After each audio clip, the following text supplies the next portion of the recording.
and I have been dying to talk to you about Michelle Obama's ongoing midlife meltdown, like like as you put it, her Stegosaurus hairdos.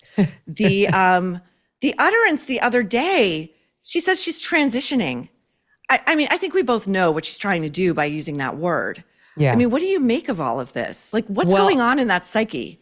I think that transitioning line was meant to get attention because her podcast is failing. No one wants to watch it, and she's not used to that. You know, she's used to being the center of attention.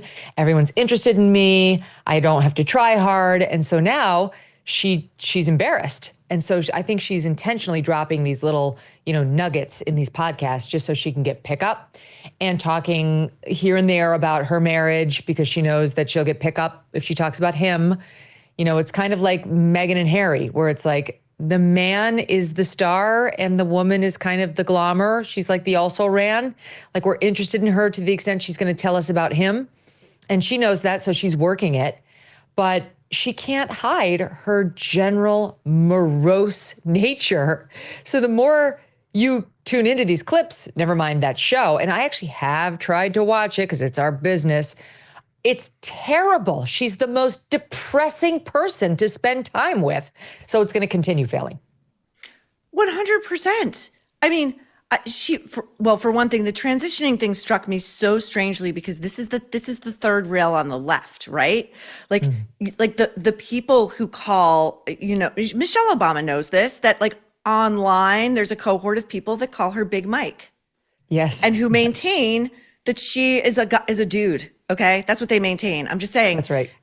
And so she's very cynically using this word. And then she's going to turn around and be like, how dare you interpret it that way? That is such a disgusting misreading of everything I'm saying. I go high when they go low, right? But she's going low. Yeah. Well, I mean, that was a lie to begin with. And, tell it to your husband who showed up at that Democratic campaign office when people weren't rallying behind Kamala Harris and called a bunch of Democrat voters, half of whom were men, half of whom were black, racists and sexists because they weren't getting behind Kamala Harris. Like, that doesn't seem like going high to me. And her husband and she have been out there suggesting Trump is Hitler. She wouldn't even go to Trump's inauguration. It doesn't seem like the high road. So she wants credit for taking the high road, even though, of course, she hasn't and she doesn't. And it's not where she spends her time. It's just like anything, Maureen. Like you and I, we wouldn't be out there being like, we only take the high road. We have nothing to compensate for. We're perfectly content on the low road and we'll make no apologies for it while we're there. She's dishonest, right? So she's got to say she's something other than what she is. Same way Anna Wintour had to pretend she understands the black experience because she decided to do black dandyism this year, even though there are no blacks running fashion houses. And even when they've come under the microscope, she's kept it down to a minimum. So in any event, I think she's a hypocrite. I think she's false, but I think the thing that's genuine about her is her depression, her unhappiness, her self-loathing, and her loathing of him. Oh, 100%. And I think the Meghan Markle analogy is completely correct. I think we're seeing it now, like Hilaria Baldwin is becoming much more aggressive against her husband because she's got the leverage now. Yes. Like it's cheaper to keep her. Like he can't divorce her. Like these cases have bankrupted him. So she's out there talking, she's spilling all of his personal secrets. Like I'm going to get into this book she just wrote, but she's spilling all of his personal secrets and snapping at him on red carpets and basically saying, I run this show. People are interested in me, not you. And just like those other two, she has not an original thought in her head. She has absolutely nothing to say. She has nothing to offer. She is in deep rage that she is well known only because of the marriage she made. And I think really resents the person she decided to marry. And with Michelle and Meghan Markle, and Hilaria is unusual because the bulk of the media is still pretending like she didn't tell us she was from Spain. She just likes to adopt a Spanish accent. Ever. Greatest story ever. But there's something about these two women in particular, rich beyond their wildest dreams. They got a level of fame they never would have gotten on their own. And I don't know how I don't know what is going on in there. You know, I think there are people who will never let themselves be happy. And I think there are people who are comfortable in a state of grievance and martyrdom and rage. This drives me nuts because I know a lot of rich women, rich because they married a rich man. And they're fine. They're cool. They're thrilled. You know, they don't run around like overcompensating all the time or trying to prove to everybody, I am also special. I'm special too. They're like, my life's grand. I got these nice cars and this nice house and this, you know, guy who takes care of me. Like, that is the way to do it if you decide to do it. What happened in both of these cases is they shot, you know, for the moon and they got it. You know, Harry landed the elephant. She got her prince. And Michelle got, you know, the star at Harvard who was very clear was going to be making a huge impact in Democrat politics. And then they spent the rest of the time seemingly resentful or even jealous. Like, that's what I detect from these two women. Like, there's an envy by them toward their husbands for being the main stars, to the point where now Meghan Markle has almost like rearranged it all. You know, Dan Wootton was on my show the other day saying he's now realized he's the spare to her. She's so used his fame and connections and his ability to help her make money that she's re-engineered the whole thing to where she's the breadwinner and he is just the whipped loser back at the house, which is exactly what Michelle Obama would kill for. She doesn't want Barack Obama in the headlines anymore. She wants it to be her. And so she's crapping all over him while still kind of using the Obama name and the time in the White House to make herself relevant. Right. And so like, this is what I think this is just one long tease. Like, I think she wants out. I think he would be happy to be done with her. Okay. Yes. Like, is he like paying his penance for becoming the first Black president and like seeming to be like a kind of decent guy? Like, is he paying his penance because Michelle isn't as great as he is and she never will be? So he's just going to suck it up until is he going to let her be the one to file? I just find this, I've never seen such deep loathing on the public stage. I was trying to think of any other famous person who's gone through a divorce. I mean, I don't think since Woody and Mia, frankly, it's been something like this disgusting. You know, like, have your dignity. I mean, other than someone who's a sworn enemy of yours, have you ever talked that negatively about somebody uniformly? You know, like, you can never say anything nice about them. It's like, okay, now there are public figures who we don't like and we criticize, but like someone who's in your life who you get asked about. Like, it's just so bizarre. And her defense now, because it's coming in the news, you know, like her negativity about him has made news, not just with the yous and the me's of the world. And her defense now, she keeps sliding in here and there, is it's me trying to humanize him. I'm trying to humanize him. And Mia's like, okay, Barack Obama is one of the most recognizable, famous people in the world. We don't need you anymore to make introductions for Barack Obama or to humanize him anymore. Like, we know who he is. It's a known commodity. Like, it's very clear you're doing it because you can't stand him. And what I found is I listen to her go on and on about how bad he is and how about how bad her life is and how the White House sucked. She's just like Meghan Markle. My castle is too small. And then there's Michelle Obama. The White House made me pay for my own groceries. Like, these two entitled, have-it-all people. The more I really start hoping that he is having that affair with Jennifer Aniston. That's all I can think. Like, who could blame him? I mean, who could blame him? I mean, I actually really did love your theory that when I was in your studio, it was maybe a couple of months ago, and you were like, I don't think his next great romance is with a woman. You're right. Right. If I heard it was like, I don't know, some guy who worked in his garden, I might believe it now. No, that is absolutely the point. And when I heard you the other day taking this apart, where she was bitching about having to buy her own groceries while she was living for free in the White House, a staff that was paid for. I didn't even know prior to her latest bitch sesh that the First Lady has her own plane, and that it's called Bright Star. Right.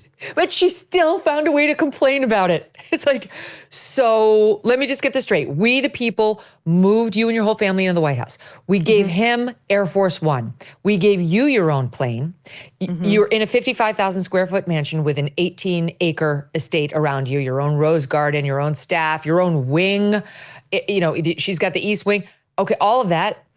You're universally beloved and celebrated and put on magazine covers. You name your own book, Becoming. Who does that? Okay, but you're still celebrated as one of the world's most lovely and loved people, okay? And you're still unhappy about what again?